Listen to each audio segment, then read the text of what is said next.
بسم اللہ الرحمن الرحیم۔ السلام علیکم۔ آج کے مضمون کا عنوان ہے بچپن، ایک سنہری دور۔ مجھ کو اچھی نہیں لگتی یہ شعوری باتیں، ہائے بچپن کا زمانہ وہ ادھوری باتیں۔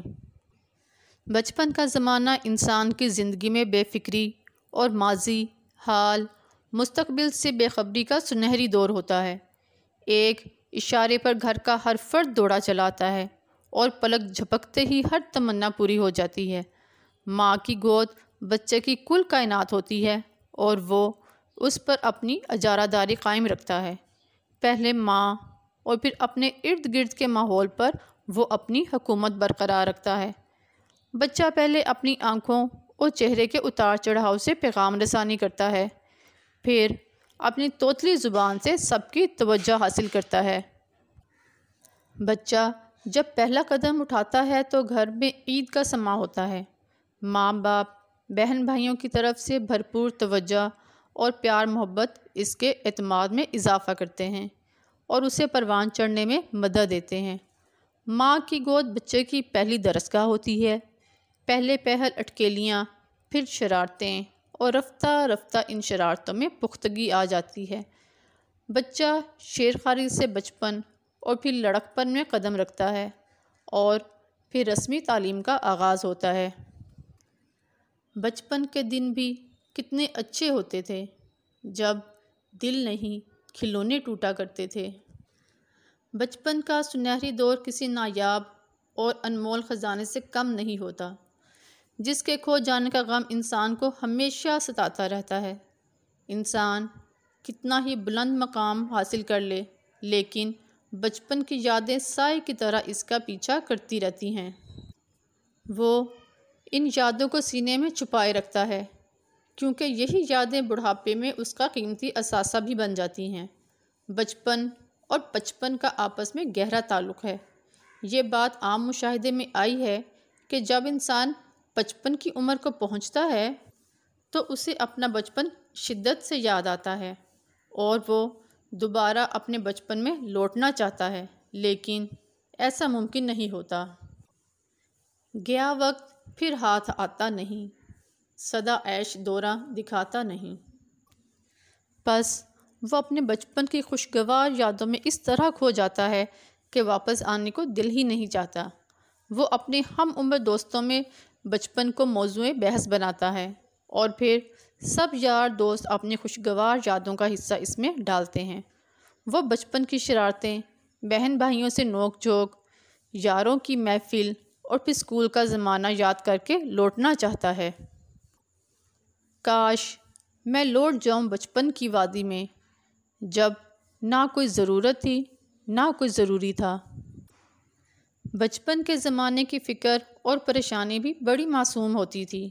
کھلونے ٹوٹ جانے اور کھو جانے کی فکر، عید پر اچھے اچھے کپڑے بنانے کی فکر، دوستوں کو عید کارڈ بھیجنے کی فکر اور پھر چاند رات کی خوشی تو ناقابل بیان ہے۔ لڑکیاں مہندی لگانے اور چوڑیاں خریدنے میں صبح کر دیتی تھیں، جبکہ لڑکے شلوار قمیض، پینٹ شرٹ اور جوتے کی خریداری کے لیے بھی چاند رات کا ہی انتخاب کرتے تھے، اور اس خریداری کے دوران صبح ہو جانے کا احساس تک نہ ہوتا تھا۔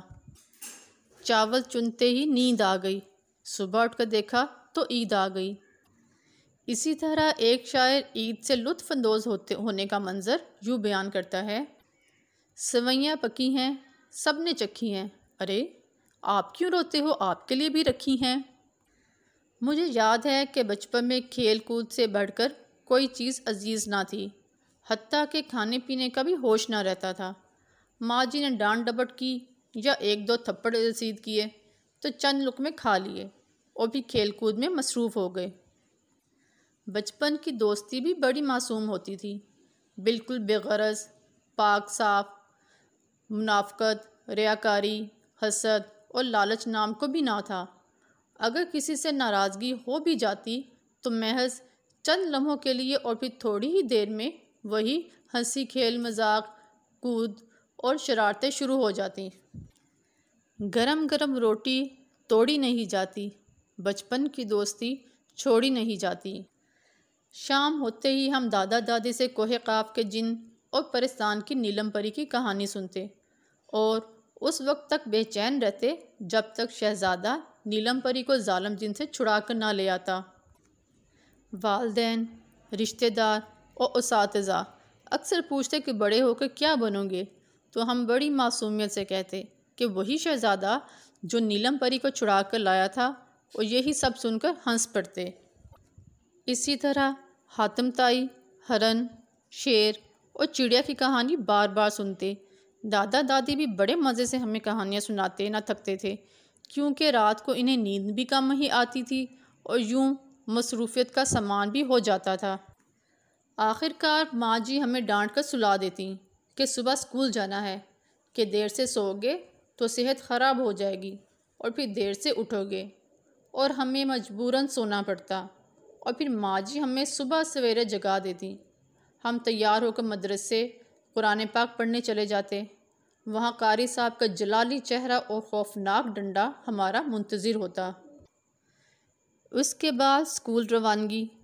ہوم ورک مکمل ہونے کی وجہ سے ماسٹر جی ہمیشہ پیار، محبت اور شفقت سے پیش آتے۔ ماں باپ کے بعد استاد ایک ایسا روحانی رشتہ ہے جو اپنے شاگرد سے حسد نہیں رکھتا اور اس کی کامیابی کو اپنی کامیابی سمجھتا ہے۔ مجھے اپنی پہلی جماعت کی نظم ابھی تک یاد ہے۔ ایک تھا تیتر ایک بٹیر، لڑنے میں تھے دونوں شیر، لڑتے لڑتے ہو گئی گم، ایک کی چونچ ایک کی دم۔ گرمی کی چھٹیوں کا ہمیں شدت سے انتظار رہتا، کیونکہ چھٹیاں ہونے پر ہمیں گاؤں جانے کا موقع ملتا۔ ہم گرمی کی چھٹیوں کا ہوم ورک نانی کے گھر جا کر ہی مکمل کرتے۔ گاؤں میں نہر کنارے درختوں کی چھاؤں میں دوستوں کے ساتھ مل جل کر مشورے سے کام مکمل کرتے، اور جو دوست چھٹیوں میں کام مکمل نہ کر پاتے انہیں اسکول جا کر مرغا بننا پڑتا تھا۔ گاؤں آ کر ہماری شرارتوں میں نکھار آ جاتا۔ گاؤں والوں کو خود بخود معلوم پڑ جاتا تھا کہ منشی فضل الدین کے نواسے چھٹیاں گزارنے آ گئے ہیں۔ کبھی ہم چپکے سے ماموں کی لاڈلی گائے کی رسی کھول دیتے اور وہ کسی کے کھیت میں گھس کر دعوت اڑاتی، اور کبھی کسی کے تندور میں بالٹی بھر پانی انڈیل دیتے، اور ایک مرتبہ تو اجتماعی شرارت کا شرف بھی حاصل ہوا ہے۔ ہم دوستوں کے ساتھ ایک باغ میں چپکے سے انگور توڑنے چلے گئے، لیکن مالی نے دیکھ لیا۔ اب وہ ڈنڈا لے کر ہمارے پیچھے پیچھے اور ہم آگے آگے۔ ہمیں ہمیشہ یہ اعزاز حاصل رہا ہے کہ کبھی مالی کے ہتھے نہیں چڑھے۔ کریم مالی نانی سے ہماری شکایت ضرور لگاتا، اور نانی ہمیشہ کی طرح اسے یقین دلاتی کہ وہ آج ہمیں شہر واپس بھیج دیں گی، اور مالی مجبوراً صبر کرنا پڑتا۔ ایک مرتبہ شام کے وقت ہم کسی کے گھر کی بیل بجانے کی کوشش کر رہے تھے۔ ایک بزرگ نے ہمیں پریشان دیکھ کر کہا، بیٹا تمہارا ہاتھ نہیں جائے گا، میں بجا دیتا ہوں، اور انہوں نے بیل بجا دی اور مسکرا کر کہا، بیٹا اور کچھ؟ میں نے کہا، چلو جلدی سے بھاگ چلیں۔ وہ سمجھ گئے کہ ان سے غلطی ہو گئی ہے۔ میں تو بھاگ گیا، اور بابا جی گھبراہٹ میں تیز تیز چلتے ہوئے کسی گلی میں غائب ہو گئے۔ بچپن کے دن بھی کیا خوب تھے اقبال، بے نمازی بھی تھا اور بے گناہ بھی۔ میرے پسندیدہ مشاغل میں گلی ڈنڈا، پکڑن پکڑائی، آنکھ مچولی، چھپن چھپائی، گیند بلا، کیرم، سانپ سیڑھی والی گیم شامل ہیں۔ وہ بچپن تھا جب شام بھی ہوا کرتی تھی، اب تو صبح کے بعد سیدھی رات ہو جاتی ہے۔ کہتے ہیں بچے کے پاؤں پالنے میں ہی نظر آ جاتے ہیں، اس کی پرورش، تعلیم و تربیت اس کی اٹھان کا پیش خیمہ ہوتی ہے۔ وقت کے ساتھ ساتھ انسان سنجیدہ ہوتا چلا جاتا ہے، ذمہ داریوں کا احساس ہوتا ہے۔ والدین، کنبہ، خاندان، معاشرہ، ملک و قوم، حقوق العباد اور حقوق اللہ میں توازن رکھنے کی تگ و دو میں بچپن سے جوانی اور جوانی سے بڑھاپے میں قدم رکھ دیا جاتا ہے، اور معلوم ہی نہیں ہو پاتا۔ وقت بہترین استاد ہے، لیکن اس استاد کی قدر جس نے عین موقع پر کر لی وہ کامیاب ہو گیا، اور جس نے وقت کی ناقدری کی وہ ہاتھ ملتا رہ گیا۔ خبر لو وقت کی، اپنی خبر لو، اڑا جاتا ہے جو کرنا ہے کر لو۔ بچپن، جوانی، بڑھاپا اور ماضی حال مستقبل الگ الگ نہیں ہوتے، بلکہ یہ وقت تسلسل کا نام ہے اور زندگی آزمائش کا نام ہے۔ وقت اچھا ہو یا برا گزر تو جاتا ہے، لیکن یاد بھی رہ جاتا ہے۔ یہ زندگی کی تلخ حقیقت ہے کہ انسان جس قدر بھی کامیابیاں سمیٹ لے اور دنیا کی ہر نعمت حاصل کر لے، وہ جس قدر بھی صاحب اختیار اور صاحب اقتدار ہو جائے، لیکن بچپن کے سنہری دن واپس نہیں لا سکتا۔ دولت بھی لے لو، یہ شہرت بھی لے لو، بھلے چھین لو مجھ سے میری جوانی، مگر مجھ کو لٹا دو بچپن کا ساون، وہ کاغذ کی کشتی، وہ بارش کا پانی۔